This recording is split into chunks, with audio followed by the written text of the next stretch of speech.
ಇವತ್ತು ಒಂದು super specialist ಆಸ್ಪತ್ರೆಯನ್ನು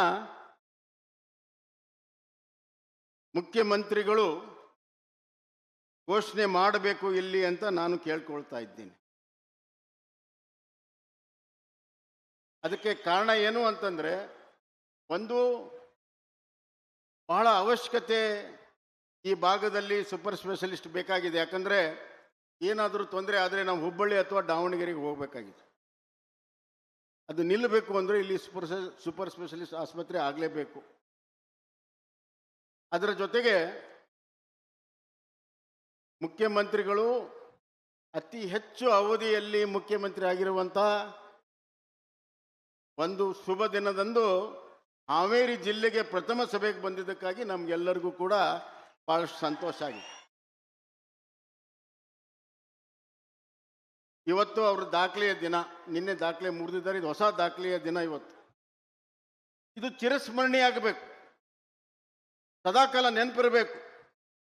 ಸಿದ್ದರಾಮಯ್ಯ ಅವರು ದಾಖಲೆ ಮಾಡಿದ ದಿವಸ ನಮಗೆ ಹಾವೇರಿ ಜಿಲ್ಲೆಗೆ ಕೊಡುಗೆಯನ್ನು ಕೊಟ್ಟರು ಅಂಥೇಳಿ ನೆನಪಿರಬೇಕು. ಅದಕ್ಕಾಗಿ ಸೂಪರ್ ಸ್ಪೆಷಲಿಸ್ಟ್ ಆಸ್ಪತ್ರೆಯನ್ನು ಇವತ್ತು ದಯವಿಟ್ಟು ಅವರು ಘೋಷಣೆ ಮಾಡಬೇಕೆಂದು ನಾನು ಕೇಳ್ಕೊಳ್ತಾ ಇದ್ದೇನೆ.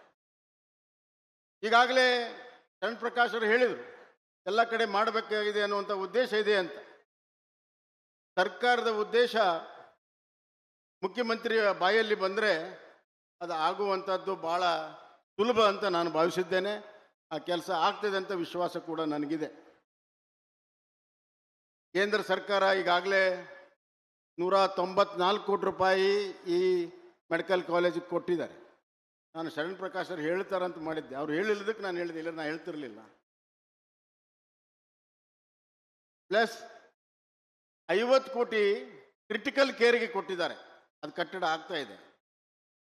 ಅದಾದರೆ ಮೊಣಕಾಲು ರಿಪ್ಲೇಸ್ಮೆಂಟು, ಹಿಪ್ ಜಾಯಿಂಟ್ ರಿಪ್ಲೇಸ್ಮೆಂಟ್ ಎಲ್ಲವೂ ಕೂಡ ಆಗ್ತಾ ಹೋದ್ರಲ್ಲಿ.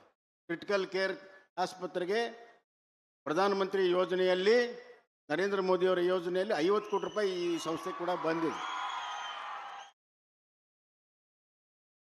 ಅಭಿವೃದ್ಧಿಯಲ್ಲಿ ರಾಜಕಾರಣ ಅವಶ್ಯಕತೆ ಇಲ್ಲ, ಅಭಿವೃದ್ಧಿಯಲ್ಲಿ ಪೈಪೋಟಿ ಇರಲಿ, ರಾಜಕಾರಣದ ಅವಶ್ಯಕತೆ ಇಲ್ಲ.